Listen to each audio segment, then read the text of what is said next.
Assalamualaikum warahmatullahi wabarakatuh. Hai, perkenalkan nama saya Hera Ismawati dengan NIM A121102.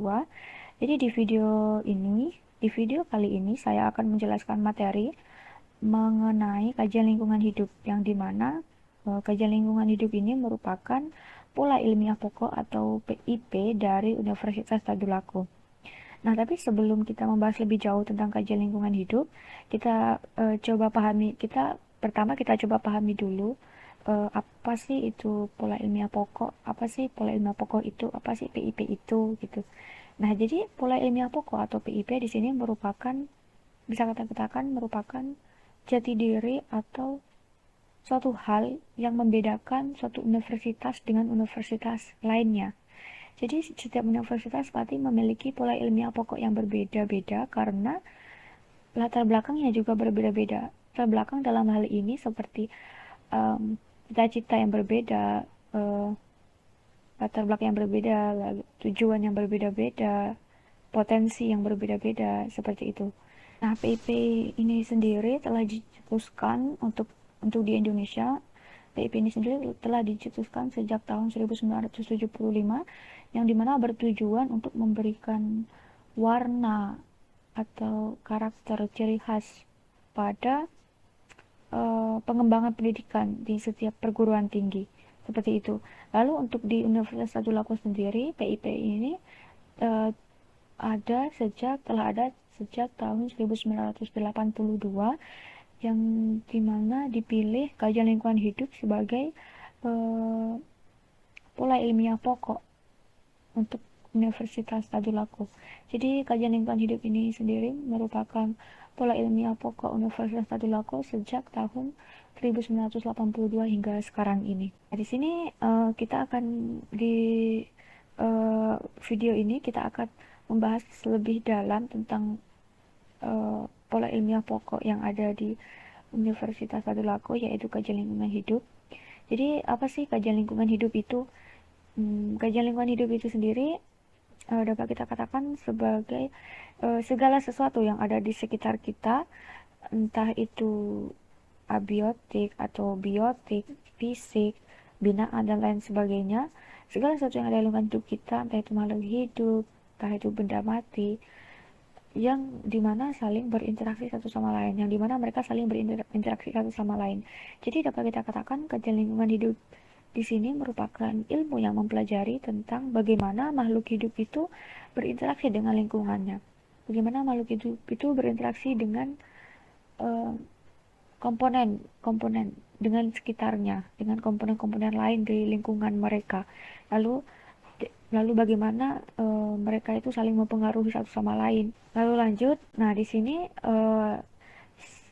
mulai dari sini kita akan fokus membahas tentang kajian lingkungan hidup itu sendiri, tentang ilmu-ilmu dalam kajian lingkungan hidup itu sendiri yang merupakan PIP di Universitas Tadulako. Jadi kita akan membahas mulai dari konsep lingkungan hidup, bagaimana prinsip dan pendekatannya, lalu kita akan membahas tentang komponen-komponen apa saja sih yang ada dalam lingkungan hidup, lalu bagaimana interaksinya, lalu bagaimana apa-apa saja juga kebijakan atau peraturan yang berlaku, lalu juga sampai pada kearifan lokal berkaitan dengan pengelolaan lingkungan hidup itu sendiri. Seperti itu. Nah, untuk yang pertama kita akan bahas lebih dahulu tentang konsep lingkungan hidup dan bagaimana saja prinsip dan pendekatannya seperti itu. Jadi, konsep lingkungan hidup di sini menurut Undang-Undang Nomor 23 Tahun 1997, konsep lingkungan hidup di sini dapat kita artikan sebagai suatu kesatuan ruang dengan semua benda, daya, keadaan, dan makhluk hidup, termasuk manusia, makhluk hidup lainnya, hewan, dan perilakunya, yang dimana itu eh, saling mempengaruhi kelangsungan kehidupan dan kesejahteraan manusia itu sendiri serta makhluk hidup lain. Kurang lebih seperti itu konsep lingkungan hidup. Jadi dapat kita katakan konsep lingkungan hidup di sini merupakan segala sesuatu yang ada di sekitar kita, segala sesuatu yang ada di sekitar kita, segala sesuatu yang ada di lingkungan kita, segala sesuatu yang saling berinteraksi di lingkungan kita. Seperti itu. saling berinteraksi dan saling mempengaruhi. Nah, masih berkaitan dengan konsep lingkungan hidup, kita beralih ke prinsip ilmu lingkungan. Jadi di sini prinsip di sini dapat kita artikan, dapat kita katakan sebagai suatu aturan, suatu ketentuan atau hukum maupun sebagai suatu standar dasar yang berlaku, yang ada untuk ilmu lingkungan. Sedangkan ilmu lingkungan di sini dapat kita katakan sebagai merupakan disiplin ilmiah yang menggabungkan beberapa ilmu termasuk fisika, biologi, kimia, ekologi, ilmu tanah, geologi, geografi dan sebagainya yang dimana ditujukan untuk mempelajari lingkungan dan untuk mempelajari lingkungan dan juga solusi dari permasalahan-permasalahan yang ada di lingkungan seperti itu. Nah, jadi kita dapat katakan prinsip ilmu lingkungan kita dapat katakan sebagai ketentuan atau hukum yang ada di ketentuan atau hukum tentang ilmu lingkungan. Jadi apa-apa saja sih ketentuan tentang ilmu lingkungan ini? Ketentuan terkait ilmu lingkungan ini. Jadi ada beberapa di sini. Yang pertama yaitu interaksi. Prinsip pertama yaitu interaksi, di mana interaksi di sini diartikan sebagai hubungan timbal balik yang terjadi antar lingkungan, antar komponen-komponen dalam lingkungan hidup tersebut, yaitu komponen abiotik, biotik, fisik, binaan dan lain sebagainya. Jadi dan interaksi ini juga bisa kita jadikan sebagai penanda tolak ukur penanda atau tolak ukur dari tinggi rendahnya kualitas dari lingkungan tersebut. Jadi semakin baiknya interaksi antar komponen yang ada dalam satu lingkungan, maka itu menandakan semakin bagus pula lah kualitas di lingkungan tersebut, kurang lebih seperti itu. Begitupun sebaliknya. Nah, lalu lanjut yang ke prinsip kedua yaitu prinsip ketergantungan, yang dimana di sini diartikan sebagai dimana dapat kita artikan di sini sebagai kebutuhan kebutuhan yang ada yang menyebabkan perlunya timbal balik dan menyebabkan mereka saling bergantung, menyebabkan adanya ketergantungan satu sama lain di antar setiap komponen tersebut dalam lingkungan hidup. Nah, ketergantungan di sini juga dapat kita jadikan sebagai tolak ukur dalam melihat kualitas dari lingkungan hidup. Jadi dengan adanya ketergantungan kita dapat menyimpulkan bahwa kualitas yang ada dalam lingkungan hidup tersebut juga baik. Begitupun sebaliknya, jika kurang adanya ketergantungan antara komponen satu dengan komponen lain, kita dapat simpulkan bahwa kualitas hidup dalam lingkungan tersebut termasuk buruk, lebih seperti itu. Lalu prinsip yang ketiga yaitu prinsip keanekaragaman, yang dimana di sini diartikan sebagai tingkat keanekaragaman hayati dan non hayati yang ada dalam suatu lingkungan. Jadi prinsip keanekaragaman ini perlu ada dalam ilmu lingkungan, yang dimana di sini dapat kita jadikan tolak ukur untuk daya tahan atau ketahanan dari lingkungan hidup itu sendiri. Jadi semakin banyaknya keanekaragaman hayati dan non hayati pada suatu lingkungan, maka daya tahan dan ketahanan lingkungan hidup tersebut akan semakin kuat karena tingginya keanekaragaman tersebut yang juga akan meningkatkan interaksi antar satu sama lain karena adanya ketergantungan satu sama lain. Lalu lanjut yang selanjutnya yaitu prinsip keselarasan, yang dimana di sini berkaitan dengan hubungan baik antar komponen-komponen penyusun yang ada pada suatu lingkungan. Jadi semakin baik hubungan antar komponen, semakin baik interaksi antar komponen, semakin besar ketergantungan antar komponen dalam suatu lingkungan, maka itu menandakan semakin baik pula kualitas lingkungan tersebut. Jadi ada keselarasan di situ. Lalu lanjut prinsip selanjutnya yaitu prinsip kegunaan. Nah, di sini prinsip kegunaan di sini berkaitan dengan fungsi atau kegunaan dari komponen-komponen yang ada dalam suatu lingkungan tersebut. Jadi di sini dapat kita artikan bahwa komponen-komponen yang ada dalam suatu lingkungan mereka memiliki fungsi dan kegunaan yang berbeda-beda, yang dimana dengan adanya perbedaan itulah akan timbul interaksi atau ketergantungan satu sama lain. Lalu selanjutnya, prinsip selanjutnya yaitu prinsip arus informasi aktual, yang dimana di sini berkaitan dengan peristiwa-peristiwa terbaru atau informasi yang ada atau terjadi di dalam satu lingkungan, yang dimana dengan peristiwa atau informasi tersebut dapat kita dapat kita kembangkan untuk kita gunakan untuk meningkatkan kualitas suatu lingkungan hidup. Kurang lebih seperti itu. Lalu prinsip yang terakhir yaitu prinsip keberlanjutan, yang dimana di sini merupakan, bisa kita katakan, sebagai wadah dari prinsip sebelumnya seperti itu. Jadi dengan tetap adanya interaksi, tetap adanya ketergantungan satu sama lain, tetap adanya keselarasan kegunaan satu sama lain, maka komponen atau lingkungan hidup tersebut akan terus berlanjut. Disitulah maksud prinsip keberlanjutan ini. Kurang lebih seperti itu prinsip-prinsip dalam ilmu lingkungan. Lalu selanjutnya masih berkaitan dengan konsep lingkungan hidup, yaitu tentang pendekatan ilmu lingkungan. Di sini pendekatan dalam pembelajaran ilmu lingkungan ini bersifat multidisipliner dan indisipliner, yang dimana maksudnya di sini cara pandang yang digunakan dalam ilmu lingkungan ini melibatkan lebih dari 2 cabang seperti yang sempat saya sebutkan, karena memang ilmu lingkungan ini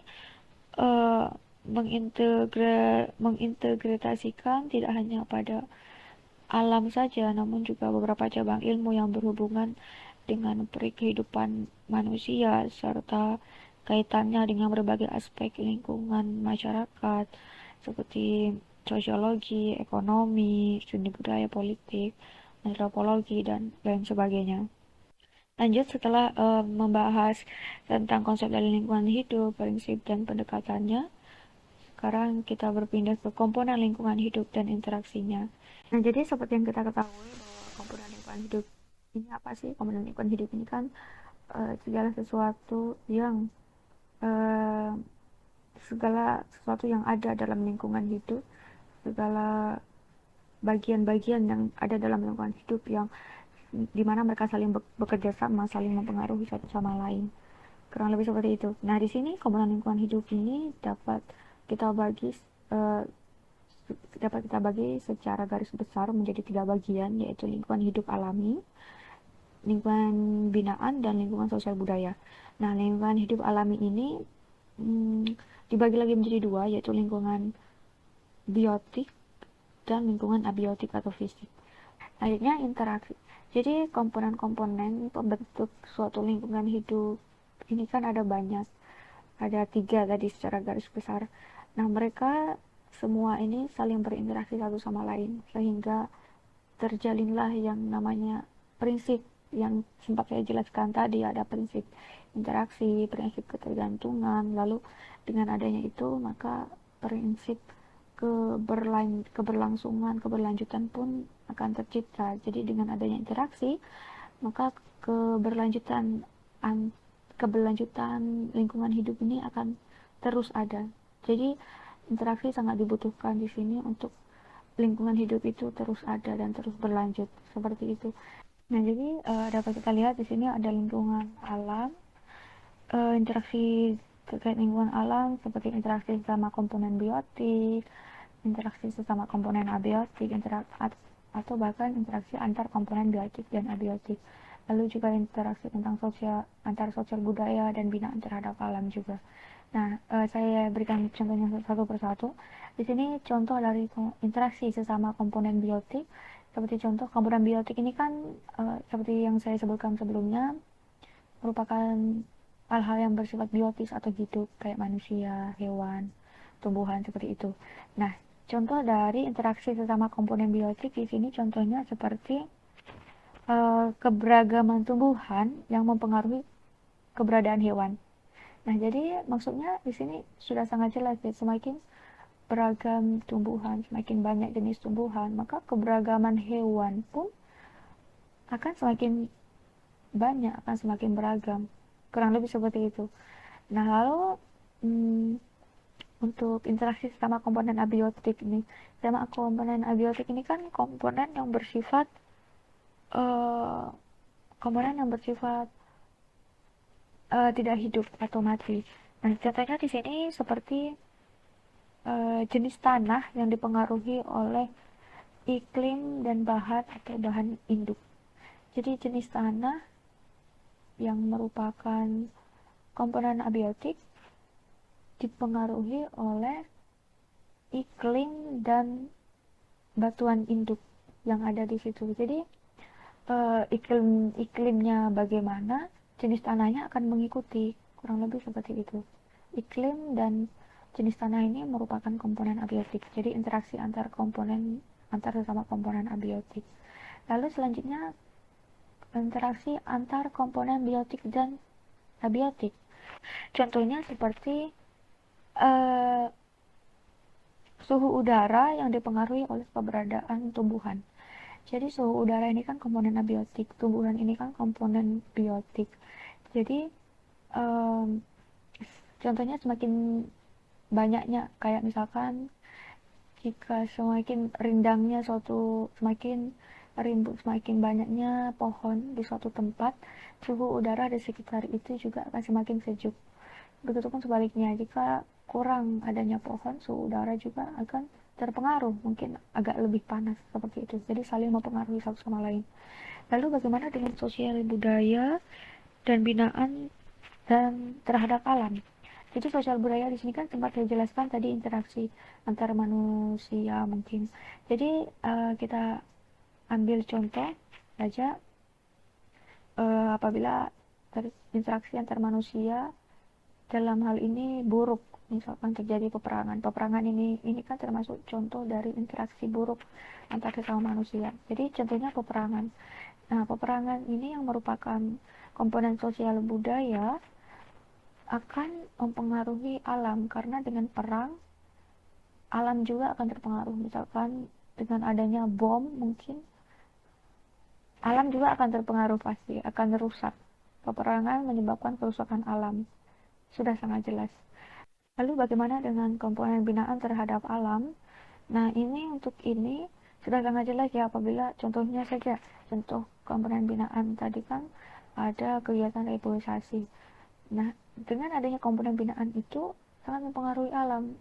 Dengan reboisasi, hutan kita yang tadinya gundul jadi lebat kembali. Hutan kan alam, tumbuhan kan biotik. Sudah sangat jelas hubungan di antara keduanya. Kurang lebih seperti itu. Lalu lanjut materi selanjutnya.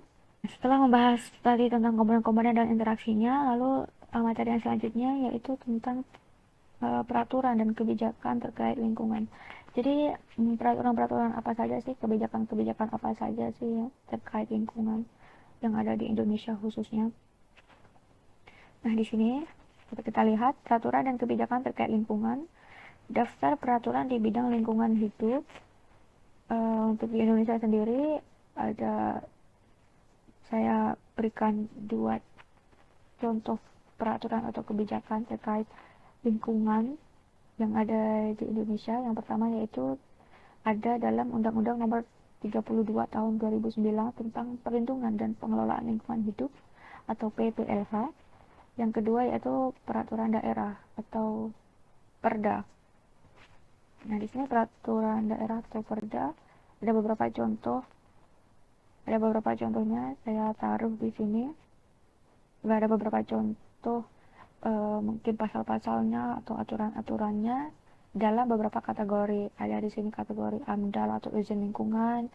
Di sini contoh-contoh kebijakan yang ada, saya tuliskan dua contoh kebijakan yang ada tentang AMDAL di sini. Lalu juga kategori pengendalian pencemaran udara, saya tuliskan 2 kebijakan yang ada berlaku di Indonesia di sini. Lalu juga kategori pengendalian pencemaran air, lalu juga limbah B3, bahan berbahaya dan beracun. Saya tuliskan contoh dari kebijakan atau pasal-pasal yang berlaku, undang-undang yang berlaku tentang kategori-kategori tersebut. Langsung saja lanjut ke materi yang selanjutnya lagi, yaitu tentang kearifan lokal, tentang pengelolaan lingkungan. Nah, di sini kearifan lokal tentang pengelolaan lingkungan. Jadi, menurut Undang-Undang Republik Indonesia Nomor 32 Tahun 2009 tentang perlindungan dan pengelolaan lingkungan hidup, kearifan lokal di sini, menurut undang-undang tersebut, kearifan lokal di sini adalah nilai-nilai luhur yang berlaku dalam tata kehidupan masyarakat untuk antara lain melindungi dan mengelola lingkungan hidup secara lestari. Jadi, untuk mengelola lingkungan hidup ini tidak hanya dengan undang-undang tertulis, kebijakan-kebijakan atau peraturan tertulis yang seperti materi sebelumnya tadi, tapi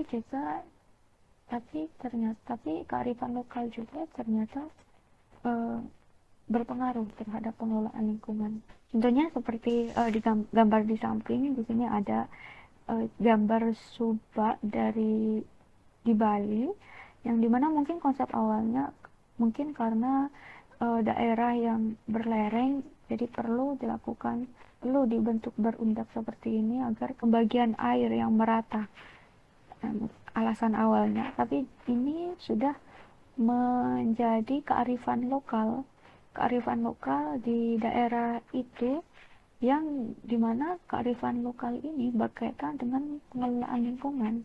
Jadi ini yang saya maksud, kaitan kearifan lokal tentang pengelolaan lingkungan. Jadi ada kaitannya di situ. Lalu contoh lain juga ada bank sampah, ada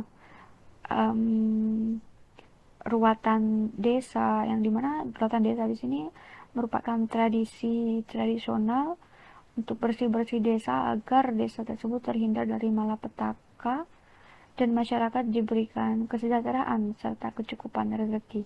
Jadi dengan adanya kepercayaan itu, dengan adanya kearifan lokal tersebut, sangat berpengaruh baik pada lingkungan desa tersebut, karena dengan itu masyarakat akan rajin bersih-bersih karena adanya budaya atau kearifan lokal tersebut. Saya pikir itu yang dapat saya sampaikan untuk materi tentang kajian lingkungan hidup tentang materi kajian lingkungan hidup, di mana itu merupakan pola ilmiah pokok yang ada di Universitas Tadulako. Saya akhiri. Wassalamualaikum warahmatullahi wabarakatuh.